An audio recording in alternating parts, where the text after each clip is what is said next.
that's a fair point. یہ معاملہ مجھے عمیر نیازی کے سامنے رکھنے دیں کہ جہاں وہ کہتے ہیں کہ جو چیز کام نہیں کری, جو سسٹم کام نہیں کر رہا, تو ہمیں اس کے اندر امینڈمنٹ لانی چاہیے. ان کا یہ کہنا ہے کہ ایگزیکٹو میجسٹریٹ تو پھر بھی لوگوں کے اندر جاتا ہے, اس کو معاملات کا پتہ چل جاتا ہے. میں نے کہا اگر ایسا ہے, مجھے نہیں پتا کہ اچھا سول جج جو ہے وہ نہیں جاتا, اب اس کا جواب دیجیے. اچھا دیکھیں, یہ ساری ڈبیٹ آ رہی ہے ایک براڈر کویسچن سے. افتخار چوہدری صاحب کے بعد سے ایک آزاد عدلیہ سامنے نظر آئی. اب اس آزاد عدلیہ کس بیس پہ کھڑی تھی کہ آپ کے آئین کے اندر انڈیپینڈنس آف جوڈیشری کا پرنسپل انشرائنڈ ہے. ایگزیکٹو میجسٹریسی اور یہ سارا مرج کیوں ہوا کہ جی انڈیپینڈنس آف جوڈیشری کے جوڈیشل فیصلوں کا اختیار عدلیہ کے پاس ہے, ایک ایگزیکٹو کا بندہ نہیں ہے. ٹھیک ہے, الجہاد ٹرسٹ کیس آن ورڈ یہ چیزیں ویل اسٹیبلش ہیں.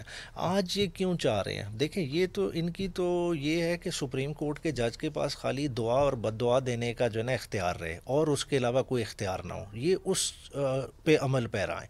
دیکھیں آپ کرنے کیا جا رہے ہیں. دیکھیں اوور آل کیا جوڈیشل ڈسپنسیشن پاکستان میں نہیں ہو رہی, فیصلے ہمارے بھی خلاف ہوئے. آپ نے ایک آئینی بینچ بنا دیا, فیصلے کیا ہوئے؟ یہ واحد ملک ہے جس نے ملٹری کورٹس کو جو ہے نا کنڈون کیا ہے. کیا کسی جمہوریت میں اس طرح سے ہوتا ہے؟ کیا کسی سول ملک میں اس طرح کے معاملات ہوتے ہیں؟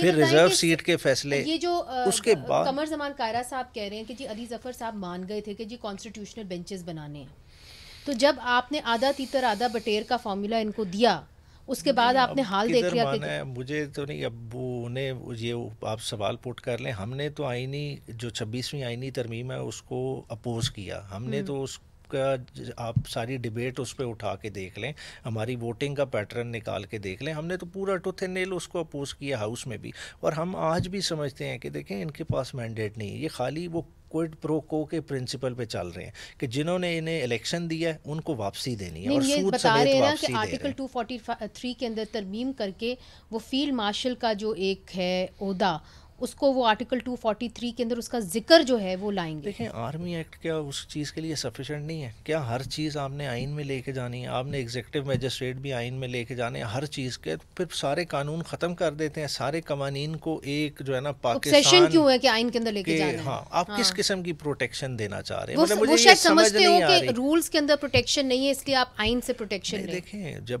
قانون کی وقت نہیں ہے تو جس ملک میں قانون کی وقت نہ ہو وہاں آئین کی کیا وقت رہے گی؟ بات ہے کہ ادھر آپ نے مینڈیٹ کا احترام نہیں کیا. جب مینڈیٹ کا احترام نہیں کیا, جتنے مرضی آئینی ترامیم کر لیتے کہ آپ لوگوں کو انوالو ہی نہیں کر رہے, آپ ایک ایلیٹ کیپچر کی طرف جا رہے ہیں.